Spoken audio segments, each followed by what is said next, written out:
One More Turn. Episode 1111, Midday Rendezvous.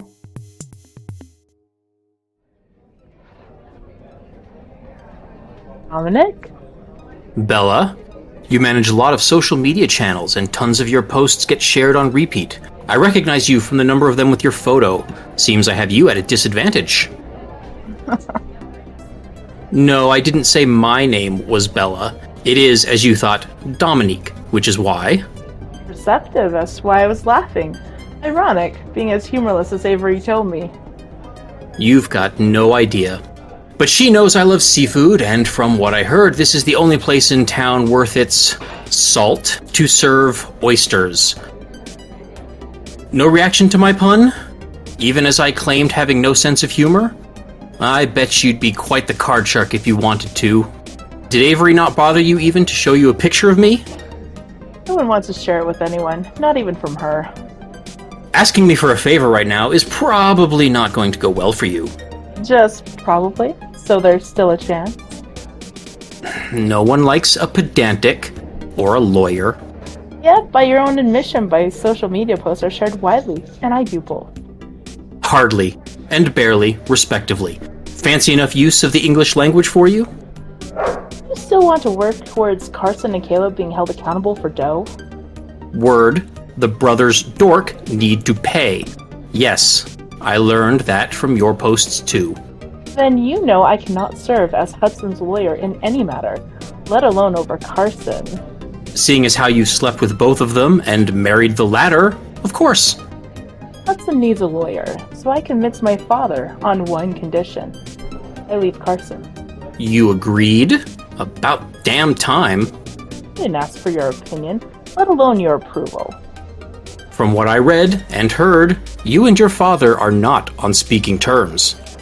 I know he wanted Hudson and I to stay together.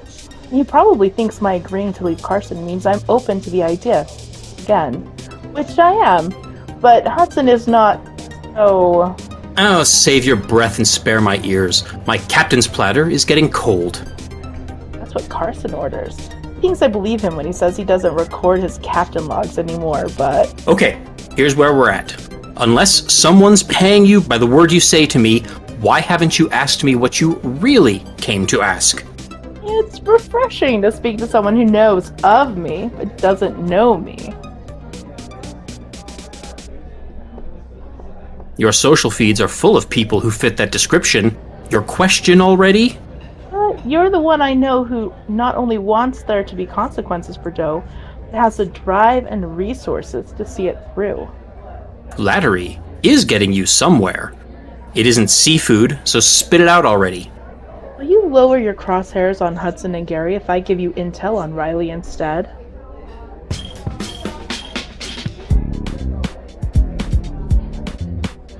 Was it something I said? Something you didn't say, actually. You admit to yourself you care for Hudson more deeply than he cares for you. I hear that. Gary's your father, who raised you mostly himself. I see that. What I don't get is why you got your crosshairs fixed on Riley. She's a narcissistic, brain-bled leech who couldn't find herself out of a wet paper bag. Oh, that was poetry. That was true. Hudson went to ask Max to serve as a character witness in court, anticipating his wife would do the same for Carson. Probably cancel each other out, which means Hudson needs leverage to convince a judge he's the believable one. So I'm leverage to you, and Hudson, and anyone else on your side. I'm asking to have it be on your side too.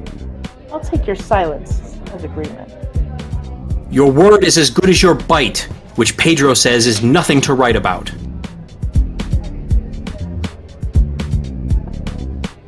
You cross that line again, and no one will blame me for knocking you on your behind.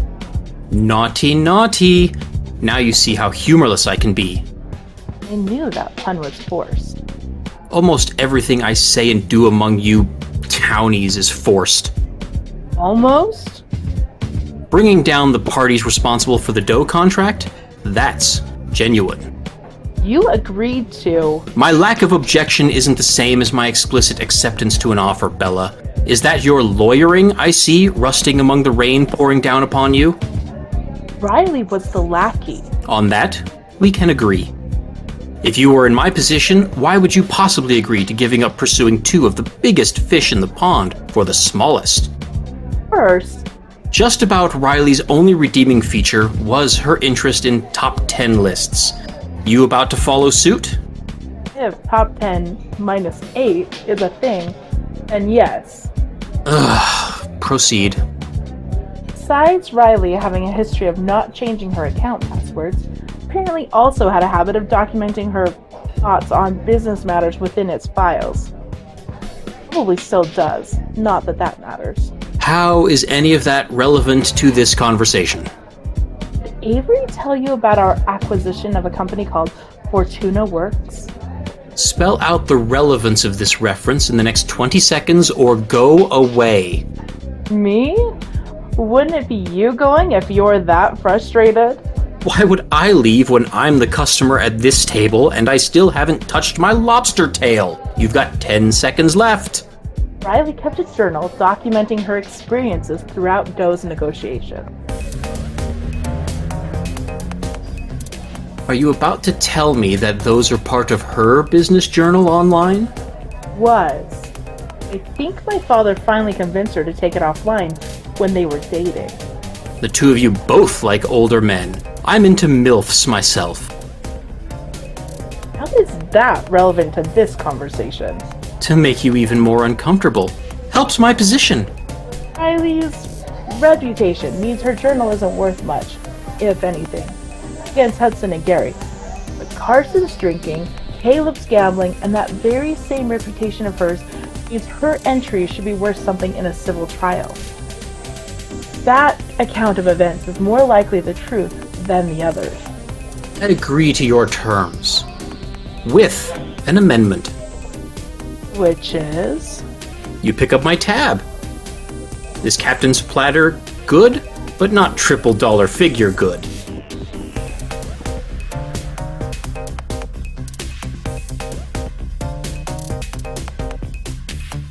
One More Turn. Written and created by Daniel Dan Q. Quick. Edited by Dark Cloud. Directed and produced by Daniel Dan Q. Quick. Characters in order of appearance. Bella, voiced by Annalie Cardamandua Barney. Dominic, voiced by Jason Megabears Fan Grade.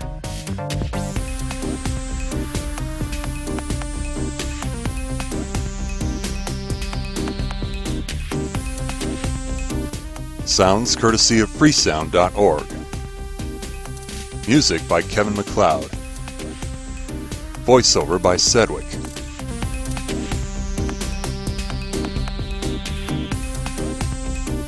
Visit the One More Turn website at onemoreturn.net. Copyright Civilized Communication at civcom.net.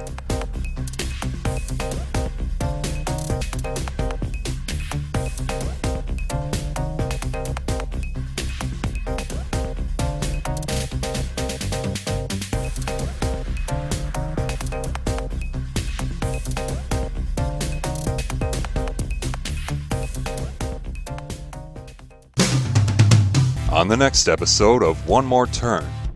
That's why you asked her to stay behind. Why you asked Evelyn to leave also. I don't need a reason to ask Evelyn to leave. Besides, she's good at doing that herself. This is not the time or place for comments like that, especially since you want my help. I treat you like a father. Why wouldn't you help regardless?